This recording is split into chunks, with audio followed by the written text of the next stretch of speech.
Eh, bonjour les enfants, c'est papa. Dis donc, je vous pose d'abord une petite colle. Les gars, devinez quelle heure il est en ce moment. Il est exactement 14 heures. Il y a des parties du monde où quand vous partez croiseur noir là-bas, vous posez les questions de savoir les dirigeants africains veulent même quoi à la jeunesse africaine. Et comment on peut avoir un continent aussi magnifique, où la vie est belle, où tout est parfait, où le climat est parfait, et tu vois les jeunes africains en train d'affronter des hivers extrêmement compliqués à la recherche d'un franc malgré toutes les humiliations. Même parfois, même quand le Seigneur vous bénit, il y a des gens qui vous mettent dans la mettre, mais c'est pas ça le plus important. Samuel Eto'o, mon petit, parce que maintenant, à partir de maintenant, tu es mon petit. Mon petit. Ce que je veux comprendre, c'est est-ce que tu as transformé tout le personnel de la FECAFOOT en des chindas de Samuel Eto'o? C'est-à-dire que est-ce que les gens qui travaillent à la FECAFOOT travaillent pour toi, Samuel Eto'o, ou ils travaillent pour la FECAFOOT? Pourquoi chaque fois que tu as un problème personnel avec quelqu'un, c'est le personnel de la FECAFOOT qui se lève pour venir te défendre dans tes problèmes personnels avec les gens qui n'ont rien à voir avec l'institution? J'ai vu la lettre que le personnel d'appui, qu'on appelle Francis Mbongan, le 2 à 5, écrit à Joseph-Antoine Bell. Frère, je t'ai dit de quitter de cette histoire de la FECAFOOT depuis. Mais comme tu es quelqu'un qui est accroché, il est important que tu saches que si tu t'accroches à la FECAFOOT comme à la corde du pendu, ben c'est un peu normal que tout s'écroule. C'est un peu normal que tout s'écroule. Oui, mon frère, on ne peut pas redresser un bossu. Pourquoi? Ça vous dérange? Ça vous dérange? Donc, quand il dit qu'on ne peut pas redresser un bossu, c'est Joseph-Antoine Bell, hein, va voir la lettre que Mbongan lui envoie. Mbongan jouait chez les Lions. Mbongan, c'est qui pour venir répondre à Joseph-Antoine Bell?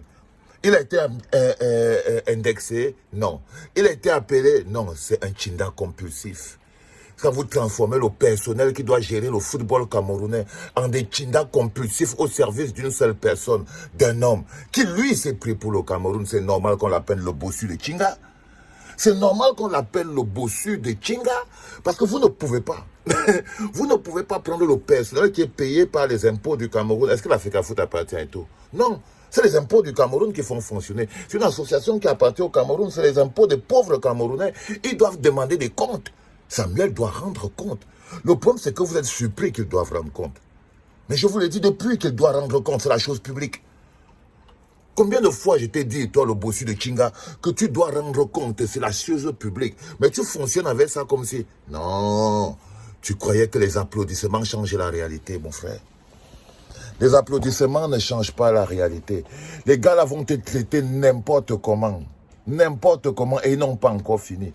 Là, ils t'appellent le bossu de Chinga, on peut t'appeler Sam Soya, on va t'appeler, tu auras tous les sobriquets du monde, mais tu ne seras plus ni Papa Eto'o, ni le Pichichi.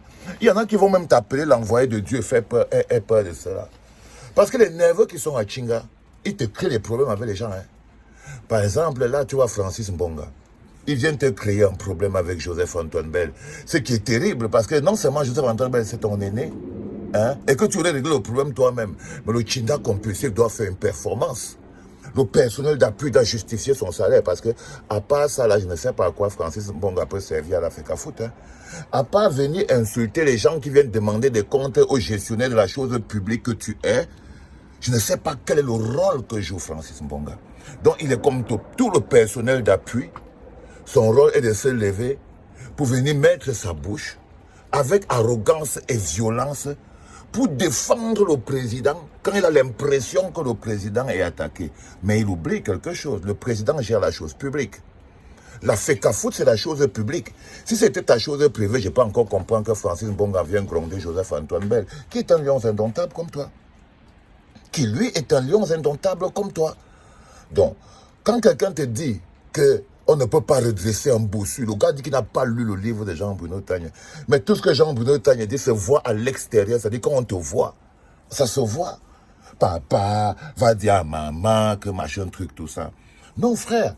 Là, maintenant, tu ne peux plus forcer. Il n'y a que les chindas qui peuvent te respecter en ce moment. Tous les gars qui respectent les hommes. Tous les gars qui respectent les hommes de valeur.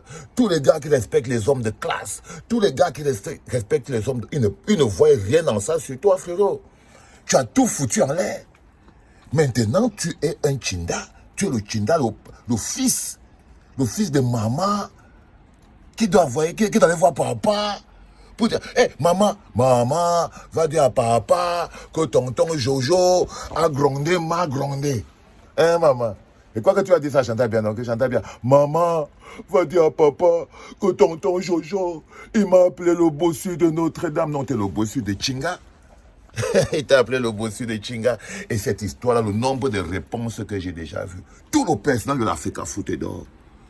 Non, parce que Joseph-Antoine Bell, icône du football, joueur de football, et nous autres comme ça, on peut encore dire que tu as joué au football, tu vas parler quoi. Joseph-Antoine Bell donne son avis. Les gars, le froid qu'il y a ici dehors, vous ne pouvez pas comprendre.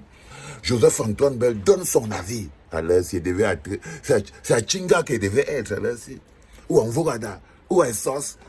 Hein, ou bien dans mon 4x4 avec le cigare accroché ici, quand il tape le carrefour Bastos comme ça, au lieu d'être en train de marcher ici, sous le froid comme quelqu'un qui va mourir demain. C'est ça mon problème. C'est ça mon fondamental problème. Les gars, à l'heure, si, il devait être à Longcac. C'est à Longcac qu'il devait être, sous le soleil. Sous le soleil, en train de jouer la vie avec les gars. C'est à Longcac qu'il devait être. Donc j'étais en train de te dire, frérot, que réquisitionner le personnel de la FECA Foot, pour en faire ton usage personnel, les mettre à ton service privé et personnel. Là, on découvre, parce que quand je me demandais, mais qu'est-ce que Francis Mbonga fait à la FECA Foot? Journaliste à 2 balles, incapable de commenter un match, incapable de suivre un match direct par direct. Il n'a jamais vraiment fait un vrai papier de sport clair. Qu'est-ce qu'il fait à la FECA Foot? Et là, j'ai compris. J'ai compris, je sais, c'est le personnel d'appui. Faites très attention, les filles. À force de vous caresser, vous allez finir par vous enceinte. Ok? À force de vous toucher le corps, enfin de vous toucher les joues, de vous embrasser, de vous faire la langue dans la langue. Faites gaffe, monsieur Francis Mbonga. À force de vous masser le dos, vous allez finir par vous engrosser. Mais il faut bien que tu comprennes que c'est la chose publique. Et que chaque fois que tu ouvres la bouche, tu mets Samuel Eto'o dans les problèmes. Comme tous les personnels d'appui d'ailleurs. Joseph-Antoine Bell est un homme libre de dire ce qu'il pense. Samuel Eto'o n'a pas les couilles, n'a pas l'étoffe, n'a pas les épaules, la rectitude pour gérer la FECA Foot. On le lui a dit 1000 fois. Et nous autres qui l'aimons beaucoup, on lui a dit, écoute cousin, c'est même le moment de poser là. Mais il a refusé, parce que vous l'avez bloqué là. Maintenant, vous voulez l'enterrer pour de bon. Allez les enfants, là je suis dehors, passer des heures à voyager sur la route. Je me suis arrêté pour dire au bossu de Chinga que on ne redresse pas un arbre mort. C'était papa les enfants.